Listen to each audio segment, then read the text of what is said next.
Hello, welcome to episode number 12 of Peace and Parental Alienation. My name is Glenn Sollers. Thank you for listening. This week's topic is about what I go through in a week. And I feel really raw today. I feel upset. I feel angry. And I don't know what to say. I'm confused. I'm a bit lost. I go through times like this.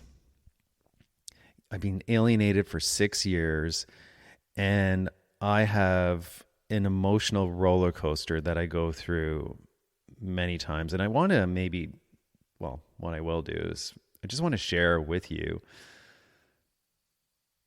what goes on for me. And I'm sure it's all natural and normal when you are alienated, especially if you are trying to process everything and haven't completely come to terms with it all, which I still haven't. I'm doing practices. I'm learning different things. I'm learning a lot about myself. Like the big thing that came up for me this week, as it has before, but really it's highlighted with some of the things that I've gone through this week. Just the importance of accepting. I struggled with that. I have to accept it though. Like I think about Johnny Depp and Amber Heard and the trial that I'm watching right now, and they're about to make a verdict on this.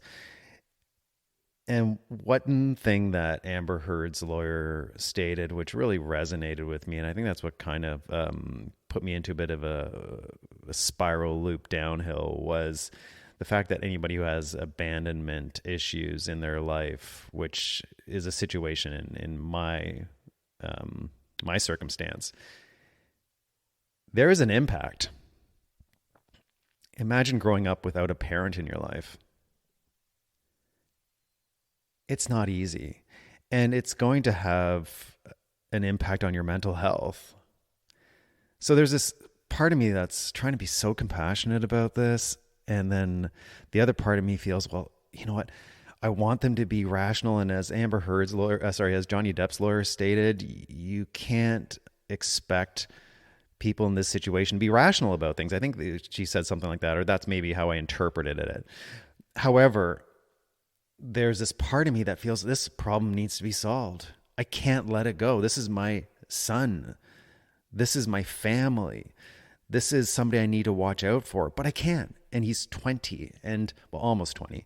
And I can't necessarily do that. And then I listen to different podcasts and I hear different opinions being expressed around you just have to let it go and let them come to you. And then there's other podcasts that say, no, create a way of building some connection. But I know he's not getting my correspondence.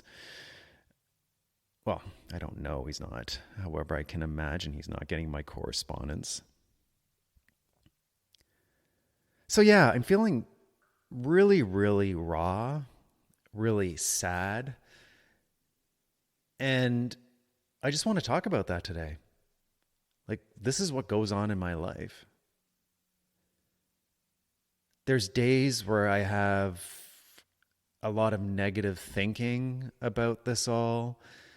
There's days where I walk through the forest and I think, you know what, maybe I need to reach out somehow. And here's an example. I heard in my son's podcast that he's going to see his grandparents in another province on June 10th. And instantly, I think, okay, I can send a letter to his grandfather because he and I got along really well way back when, and plead him to try to intervene somehow and speak to my son.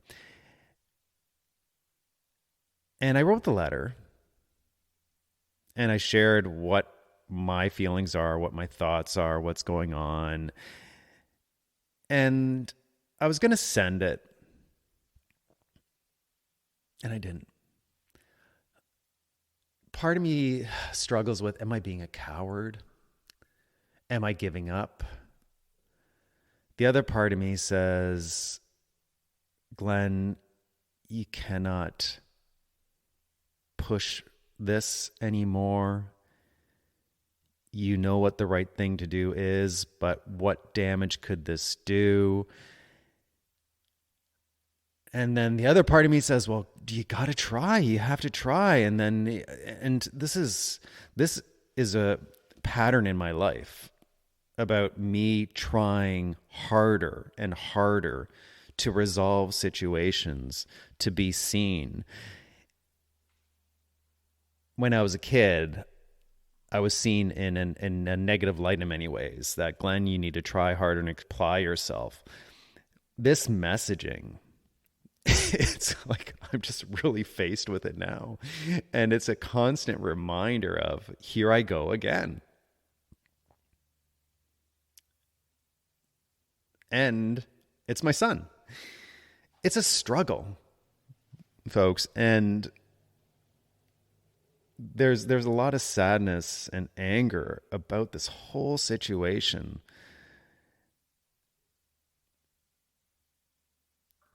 I was talking to somebody about 3 weeks ago, and they're a social worker, and they were saying to me, because I shared my situation, a bit about my situation. I said, my son has a podcast, and they said, well, don't listen to his podcast. I'm thinking, are you kidding me? Like, that's my only way in. And she said, yeah, but it's creating more suffering, which it is.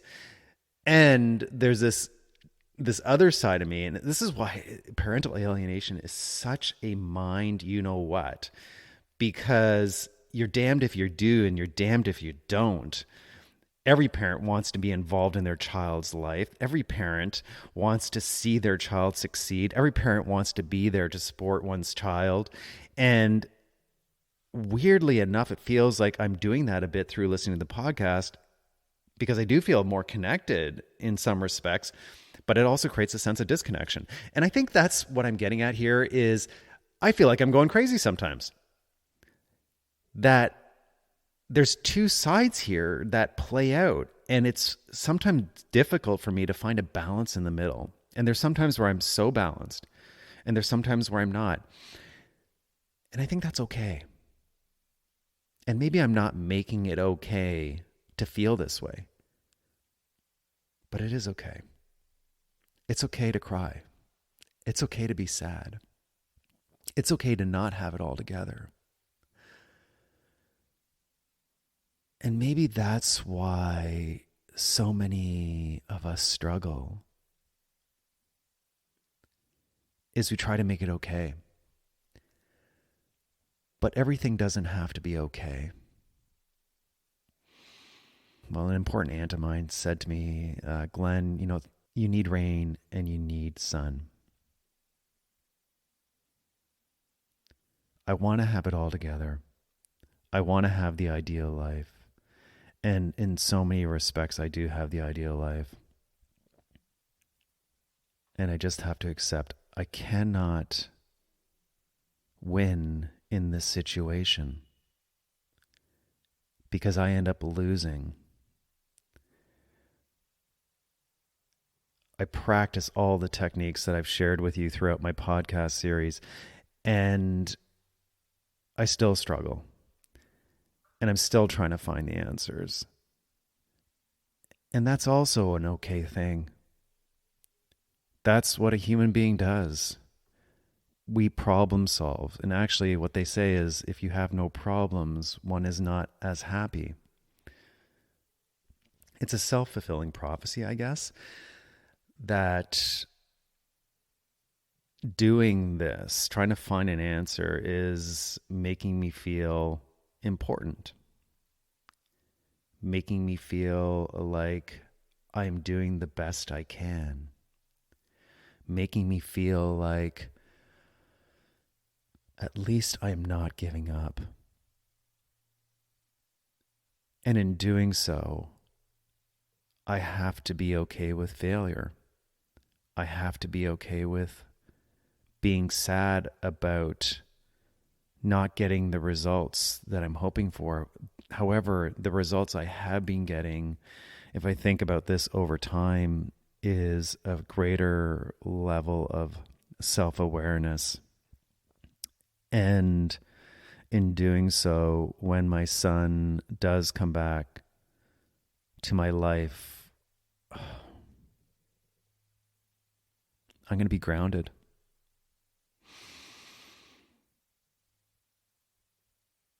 And that is what he's going to need.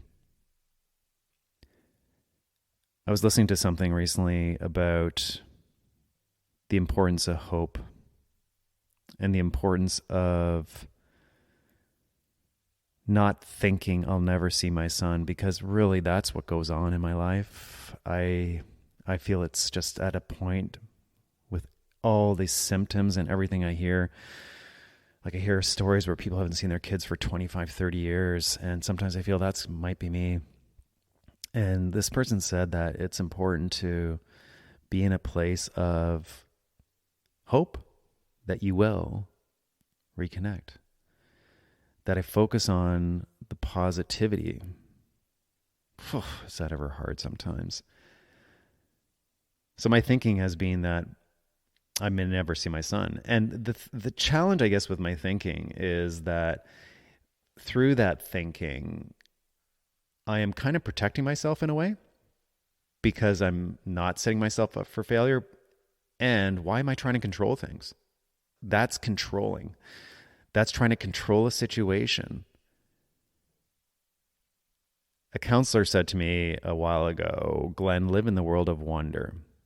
I wonder what's going to happen. I wonder what's going to happen.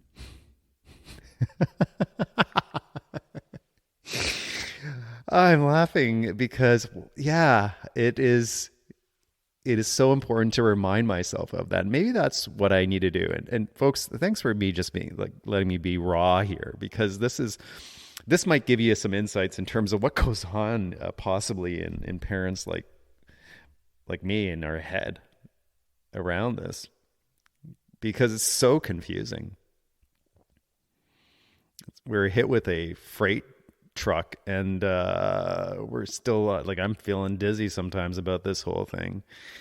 And again, this need for trying to resolve the issue, but this knowing that I can't resolve the issue, and this knowing that I'm not likely dealing with somebody who is rational.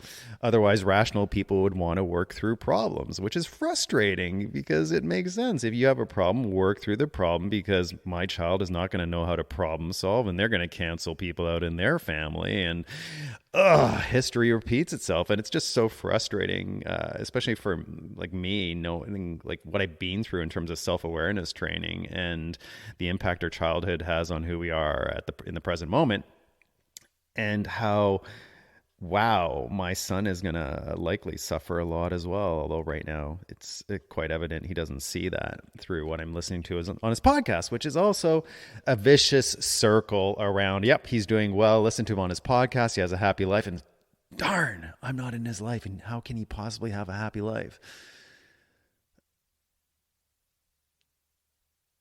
Welcome to my brain. Welcome to my thinking.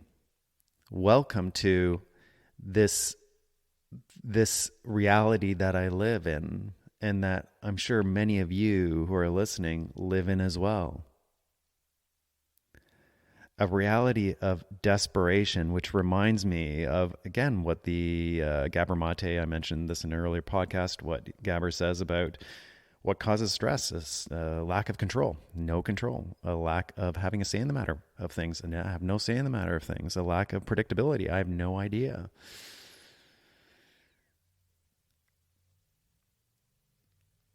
So I think we need to laugh a bit. I need to laugh a bit. I need to cry a bit more.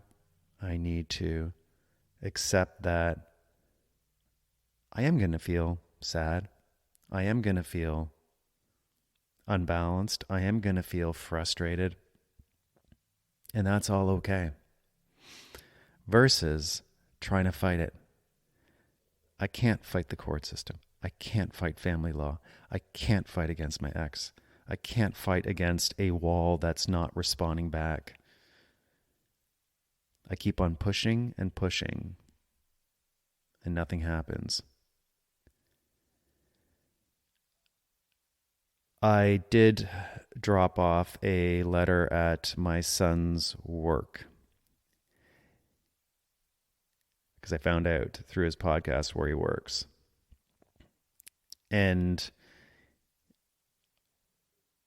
I hope he got it. But it also showed me that he likely did get it. So he knows I'm trying to reach out. Because part of my concern was that I keep on sending him letters and cards, and like I sent him a registered mail and was never picked up, that he's not getting any of my correspondence. So I'm pretty optimistic that he got my correspondence, which was non-threatening, which was, miss you, love you, here's what's going on, and hope to hear back. But at least he knows, as long as he read the letter. And I don't know. I'm working with so many unknowns here. That I do care for him. That I am thinking about him. And I'm not a spiritual person. But if I send that energy out, that I care about you, I love you, I'm ready for you, I'm ready to embrace you, hopefully that will lead to somehow spiritually an awakening for him, because he is likely suffering too. Lots and lots goes on in the mind of an alienated parent.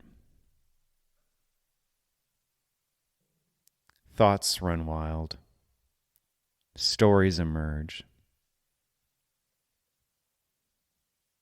Confusion leads to more and more confusion. You're damned if you do, you're damned if you don't. I feel lost. I feel really lost at times. And I have people I can talk to. And it's okay to be lost. You think about their forefathers, generations, thousands of years ago. We need to sometimes be lost to find new beginnings. And that is my message, which I actually just came to right now. It's amazing through talking, like it's self-therapy. One needs to be lost to find themselves and find new beginnings. Wow, yeah. And I've been lost for a while. And if I think about it, my entire childhood and my adulthood, I've always felt a bit lost. Maybe you felt lost as well. And this is just saying, hello, we're going to make sure, even though you felt everything was fine, you need to get lost again in order to find something out. So through just having this 20-minute dialogue with you so far, I've discovered and connected with, I have to let go. Not let go of my hope. I have to be optimistic and put the energy out there that he will be back in my life. And when he's back in my life, oh my gosh, we're going to have a great time. It's going to be so nice to connect with him. I also connected with that I can't expect his family to be involved, because I was asking a couple of his family members, can you do something? They said, well, you don't want to get in the middle. And I'm thinking, well, you know what? If you don't get in the middle, you're eventually going to probably lose him as well, because he will eventually connect with what the reality is, and that my father is not bad. My father did the best he could. He loved me. He's not this evil person that he likely thinks I am based on communication he sent me. Who's he going to be upset with? Probably the people that didn't show up for him and said, hey, dude, your dad loves you. Be in touch with him. However, I can't control any of that. I can't expect people to want to get involved. So my expectations need to change. I also need to be okay with my feelings and not try to suppress them or get angry about them or upset about them that here I go again.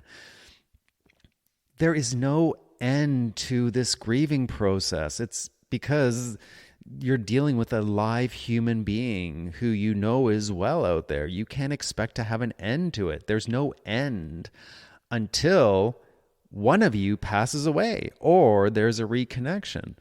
That's the end.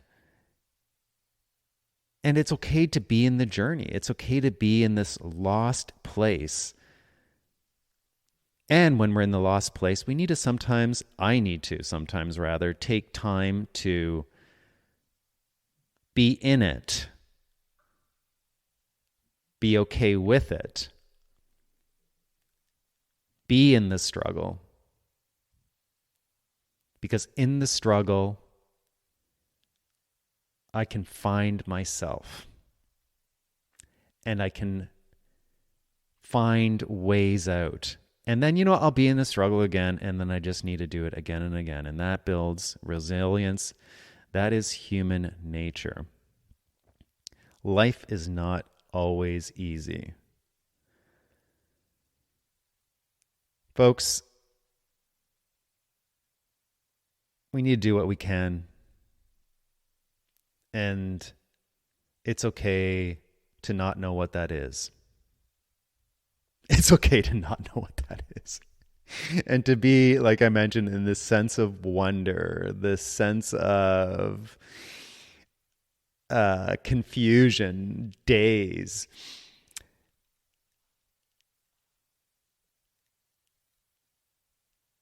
There's so much to read out there, so many different podcasts, and it's so important to realize that our thinking causes stories and stress and blah blah blah blah blah blah blah blah blah. Have a great week, folks. Thanks for listening.